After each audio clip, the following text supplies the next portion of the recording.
E aí galera, tudo beleza? Tranquilos por aí? Hoje nós vamos falar sobre a tabela periódica. Essa invenção, essa descoberta maravilhosa que nos permite organizar uma quantidade absurda de informações dentro de um quadrinho só. Essa tabela, digamos assim, não muito ortodoxa, não muito padrãozinho, que a gente sabe que padrão é legal, né? Ela não foi a primeira e única ideia sobre organização atômica existente. Outras vieram antes dela, mas como elas eram muito incompletas, elas tinham muitas imperfeições ou lacunas, elas acabaram sendo deixadas de lado ao longo do tempo. A gente pode citar entre elas as trias de Doberheimer. Doberheimer acreditava que era possível organizar os átomos em trios, onde esses trios tinham informações básicas comuns dentro dele, entre os átomos que compunham esse trio. Depois, o parafuso telúrico de Jean-Courtois, essa ficou até famosa, assim, o desenho dela, né, que seriam os átomos organizados em espiral, numa série de espirais. Ele chamou de parafuso telúrico de Jean-Courtois, que foi o cara que propôs. Mas também, não. Depois, nós tivemos até a lei das oitavas de Newlands. Newlands acreditava que era possível organizar os átomos comparando isso mais ou menos com as notas musicais. E aí por isso era a lei das oitavas, mas não, também não ficou legal não. Até que um sujeito maravilhoso chamado Yuri Mendeleev propõe a tabela periódica desse jeito aqui, certo? Só que vale lembrar que a tabela que nós usamos hoje, ela não é exatamente a ideia de Mendeleev, não. Ela foi aprimorada com a contribuição do Moseley. Então é uma tabela que vem de Mendeleev e Moseley. As suas ideias juntas formaram a tabela do jeito que a gente tem hoje, né? Essa tabela, ela tem esse formato estranhozinho aqui, mas é porque ela precisa organizar e agrupar os elementos de acordo com as suas características, de modo que características semelhantes fiquem sempre no mesmo grupo. Por isso que ela tem esse formato não muito padrão. Quando ela foi lançada, a galera caiu matando em cima dele, falou assim, que tabela é essa? Nem formato de tabela isso não tem, portanto isso aí não tem validade, que não sei o que e tal. Se tivesse Twitter na época, a galera ia xingar muito no Twitter, o coitado do Mendeleev também. E o Mendeleev é um cara que merece todo o nosso respeito. Vale lembrar que, além de ser o criador da tabela periódica, ele é também o criador da vodka. Então, o Mendeleev foi um cara foda, professor da Universidade de São Petersburgo, na Rússia. Muito obrigado, Mendeleev. Tabela periódica maravilhosa. Bom, essa tabela ela é organizada em ordem crescente de número atômico. E aqui muito tem a influência do Moseley. Ele falava assim, cara, ao invés de pensar em termos de massa, vamos pensar em número atômico, porque o número atômico é pessoal e intransferível, né? Cada elemento tem o seu. Não existem dois elementos com o mesmo número atômico, mas podem existir dois elementos com a mesma massa. Então, ao invés de considerar a massa como fator relevante, vamos considerar o número atômico como fator relevante, certo? E aí deu muito certo.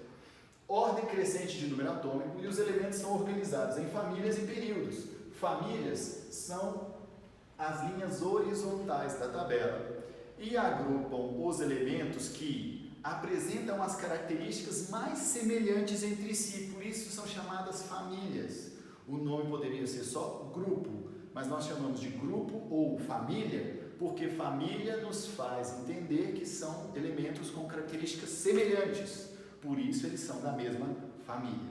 Entre essas características semelhantes, lembra da distribuição do diagrama de Pauling que a gente fez antes?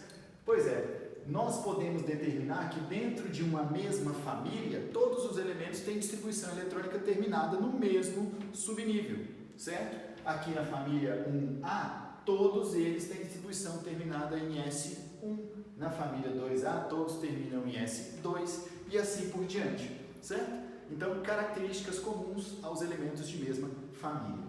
E foi dividida também em períodos que são as linhas horizontais, né? Aqui vertical e aqui horizontal. Eu sempre confundo vertical e horizontal. Horizontais da tabela que agrupam os elementos que tenham o mesmo número de camadas com elétrons, certo? Então, se eu falo que um elemento é do segundo período, significa que ele tem elétron distribuído até a segunda camada. Se um elemento é do sexto período, quer dizer que ele tem elétrons distribuídos até a sexta camada e assim por diante, beleza? Então, famílias, linhas verticais, períodos, linhas horizontais. Além disso, a tabela é dividida em duas partes, que a gente chamou tradicionalmente de famílias A, essa parte mais alta da tabela, e famílias B, essa parte central que fica mais embaixo da tabela. Existe uma distribuição, uma organização mais moderna, que é simplesmente chamada pelo nome do grupo, que é a contagem direta de 1 até 18, certo? Então eu posso falar aqui, ó, que é a família 1A ou grupo 1, família 2A ou grupo 3, ou grupo 2, e assim por diante até aqui, a família 8A ou 18, tá bom? Mas nós usamos A e B porque isso vai ajudar inclusive nas ligações químicas que vem a seguir, porque tem manha lá a partir disso daí. Beleza? Aliás, essa representação nos permite diferenciar. Todas as famílias A são chamados de elementos representativos e todos os elementos das famílias B são chamados de elementos de transição. Aí tem uma diferençazinha aqui, ó. Tá vendo que tem essas séries aqui embaixo, né? Que toda vez que a gente olha a tabela periódica vê esse monte de elementos aqui embaixo. Aqui nas famílias B nós temos os elementos de transição e aqui nas séries nós temos os elementos de transição interna. Tem essa pequena diferença, transição, transição interna. Vale lembrar que todos os elementos dessas séries, eles estão inseridos nesses dois lugares aqui, ó, na família 3B, nos períodos 6 e 7, tá? De modo que a primeira linha ali, ó, que é a série dos lantanídeos, está aqui no sexto período, e a segunda linha, que é a série dos actinídeos, está no sétimo período, certo? Imagina que isso aqui é uma gavetinha de um arquivo, que você vem e puxa aqui, ó. Quando você puxa, abre um leque com todos esses elementos localizados nesse mesmo lugar, tá? Então, para não deformar a tabela, esses elementos foram colocados aqui embaixo, mas todos eles ocupam esse mesmo lugar aqui. Fechou? Belezinha. Conhecer essas informações básicas da tabela é fundamental para a gente ter boa fluência com ela. Inclusive, nós podemos acrescentar isso aqui algumas famílias especiais, que são aquelas que a gente mais discute e que, portanto, elas recebem um nome próprio, característico. A família 1A é chamada família dos metais alcalinos, a 2A, família dos alcalinos terrosos, a 6A, família dos calcogênios, a 7A, família dos halogênios e 8A, família dos gases nobres. Gases nobres, né? Famosões, porque a gente usa eles como referência em muitas coisas. Aí você pergunta, e as outras famílias? E a família que tem aqui, ó, 4A, que tem o carbono, a 5A, que tem o nitrogênio aqui? Qual que é o nome? Essas outras famílias não têm nomes especiais. A gente simplesmente chama de família do e o nome do primeiro elemento da própria família. No caso do nitrogênio que fica aqui, ó, a 5A é a família do nitrogênio, a 4A é a família do carbono, a 3A é a família do boro e assim por diante. Beleza? Não precisa preocupar. Bom, agora, esses elementos que são organizados em ordem crescente de número atômico, dentro da tabela periódica, eles trazem para a gente uma grande gama de informações que são as propriedades periódicas. Nessas propriedades periódicas, que são mais ou menos umas 8, nós temos 4 que são bastante importantes, outras 4 que são complementares. Sugiro que você faça uma leitura complementar dessas outras 4. Mas nós vamos discutir essas mais importantes, a começar pelo raio. O que é o raio atômico? É a mesma coisa lá da física, mas calma, não precisa pensar que é difícil, tá? É só o conceito que é igual ao de física. Raio atômico é a distância do centro do núcleo até a última camada com elétron distribuído, beleza? Do núcleo até a última camada, certo? Portanto, nós podemos pensar aqui, ó, que quanto mais camadas, ó, primeira camada, segunda camada, terceira camada, quanto mais camadas, maior deve ser o raio, certo? Certo. Mais camadas significa maior raio. Ai, amei, que lindo! Porém, e se os elementos tiverem o mesmo número de camadas com elétrons? Por exemplo, o cálcio tem 4 camadas com elétrons e o ferro também tem 4 camadas com elétrons. E aí, carapada, qual deles é maior? Tem raio maior? Simples. Quando eu tiver o mesmo número de camadas, basta pensar que número atômico maior significa raio menor. Por quê? Por quê? Simples, porque se o número atômico é grande, significa que tem mais prótons. Esses prótons positivos atraem os elétrons para junto dele. Quando o elétron é mais atraído para junto dele, você sabe, né? A vida ensina pra gente, quanto maior a atração, menor a distância entre os corpos, né? Assim? Graças a Deus, né? Então, maior número atômico significa mais atração, que significa menor raio. Desse jeito, isso significa que o raio vai crescer como na tabela? Sempre de cima para baixo e do final para o início, porque aqui, ó, dentro de um mesmo período, ó, se a gente pegar, por exemplo, o sódio número atômico 11, no final do período dele, a gente vai ter o cloro 17 e o argônio 18. Entre o cloro 17 e o número atômico 11 do sódio, aqui eu tenho mais prótons, porque eu tenho mais número atômico, então aqui o raio é menor, aqui o raio é maior, portanto ele cresce para cá. Beleza? Raio dentro da tabela cresce sempre de cima para baixo, do final para o início. Então a gente pode resumir simplesmente que o raio cresce como na tabela? Assim, certo? De cima para baixo, do final para o início, cresce para lá. Beleza? Foco no raio. Por que foco no raio? Se você entende como o raio cresce, você vai entender também como as outras propriedades crescem, porque todas as outras propriedades importantes vão ser opostas ao raio. Qual o elemento de maior raio da tabela inteira? Esse aqui, ó, o frâncio, Fr, porque é o que está mais embaixo, mais no início da tabela periódica. Beleza? Tranquilo, né? Olha a dificuldade aqui, ó. Se você quiser fazer um exercício difícil sobre raio, coloca aí. Não é nada. Difícil, o conceito de difícil em química é muito subjetivo, né? Não tem, na verdade. Bom, a gente tem dois tipos de íons. Os íons positivos, cátions, os negativos, ânions. O que acontece com o íon positivo? Perde elétron. Se ele perde elétron, o que acontece? Eu vou ter o mesmo número de prótons no núcleo, só que como ele perdeu elétrons, esses prótons vão atrair uma quantidade menor de elétrons, concorda?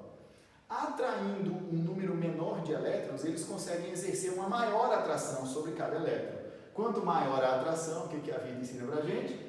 Menor a distância entre os corpos. Então, sempre que perde elétrons, aumenta a atração, que significa diminuir o raio. O que você vai lembrar? Toda vez que for cátion, o raio diminui. E o contrário também vale. O que é o íon negativo ânion? É aquele que ganha elétrons. Se ele ganha elétron, ele vai ter elétrons a mais dentro da sua eletrosfera e os prótons vão ter que dividir a sua capacidade de atração com esses elétrons a mais, concorda? Beleza. Feito isso, nós vamos ter uma atração menor em cada elétron. Com menor atração, a distância aumenta, por isso o raio maior. Beleza? Então, toda vez que for um ânion, diminui a atração, o raio aumenta.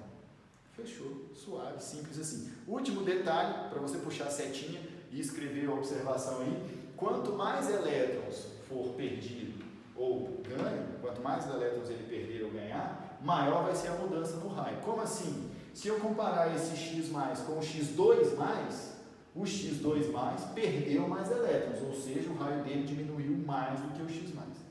E se eu tivesse um X2-, como o 2- ganhou mais elétrons, o raio dele aumentaria mais do que esse aqui. E assim por diante. Beleza? Tranquilo, sossegadinho. Raio é isso. E ele é fundamental porque a partir dele a gente sabe as outras. O que é a energia de ionização, que é a segunda propriedade? É a energia que você vai gastar para arrancar o elétron de um átomo. Simples assim. Energia necessária para tirar o elétron de um átomo. E, obviamente, a gente sabe que quanto maior a atração, mais difícil tirar o elétron de lá, concorda? Logo, vai ser mais complicado tirar elétrons de átomos com raios pequenos, porque se o raio é pequeno, significa que a atração é grande. De novo, né? Ó, menor raio significa maior atração. Com maior atração, é mais difícil tirar o elétron, ou seja, maior vai ser a energia de ionização necessária. Simples assim. Então, basta pensar que a energia de ionização vai ser sempre contrária ao raio. Se a gente disse que o raio cresce para cá, o que eu posso falar sobre a energia de ionização? Ela vai crescer para onde?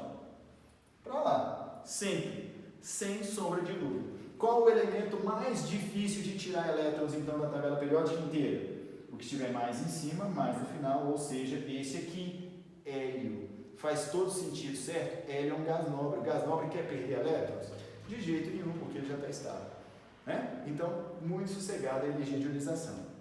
Agora, vou mexer um pouquinho com a sua visão ali, para a gente passar para o lado de lá e ver uma manhãzinha. Espera aí, já estou voltando.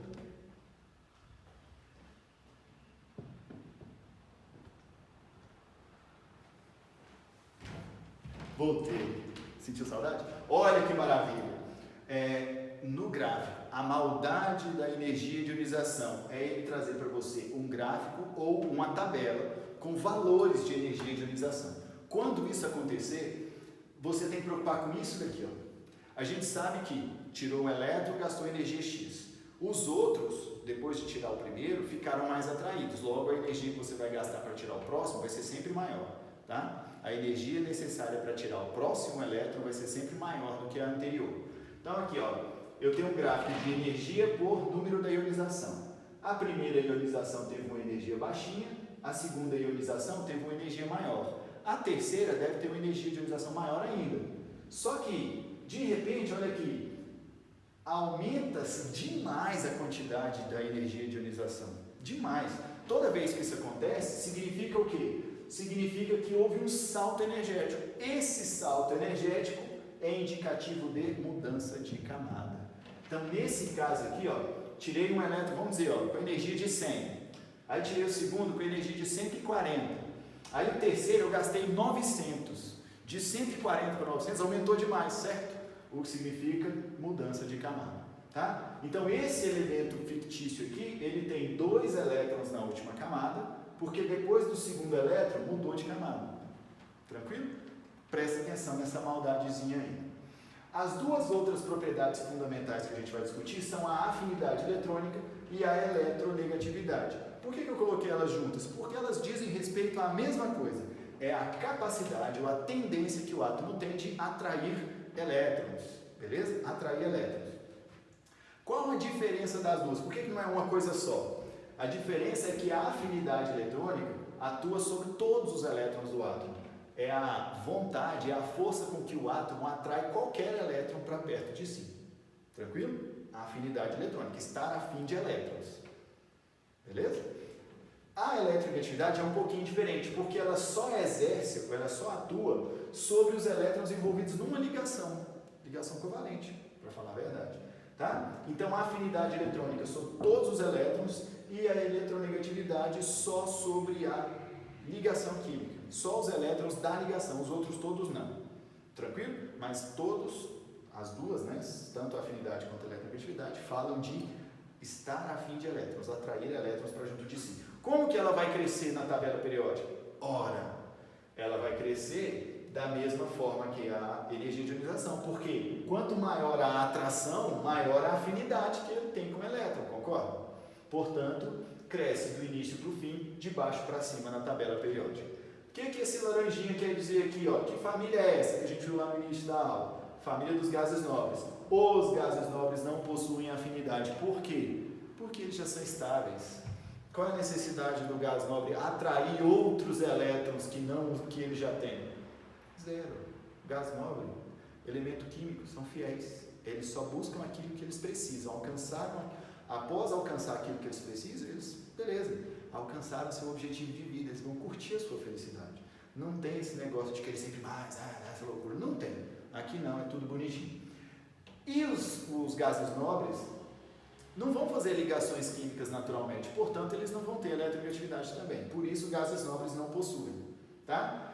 E isso é basicamente para os ametais. Então, como os ametais ficam concentrados nessa partezinha da tabela aqui, tem uma dica boa para a gente determinar ou saber a ordem dos mais eletronegativos. A gente tem os 3 mais eletronegativos muito importantes, né? O grupo FON, das ligações de hidrogênio que a gente vai ver mais para frente. Mas olha só, flúor é o mais eletronegativo de todos, porque ele está aqui. E depois essa eletronegatividade vai crescer na forma de meio que um zigue-zague aqui entre os ametais. Então a melhor forma de a gente descobrir isso ou lembrar disso, é seguindo essa ordem. E aí, para seguir a ordem, olha a mãe, fui ontem no clube, briguei e saí correndo para o hospital, certo? fui ontem no clube, briguei e saí correndo para o hospital. É um jeito de você lembrar com uma frasezinha mais nada a ver, né? Brigar no clube, brigar e sair para o hospital, quer dizer que você apanhou ainda.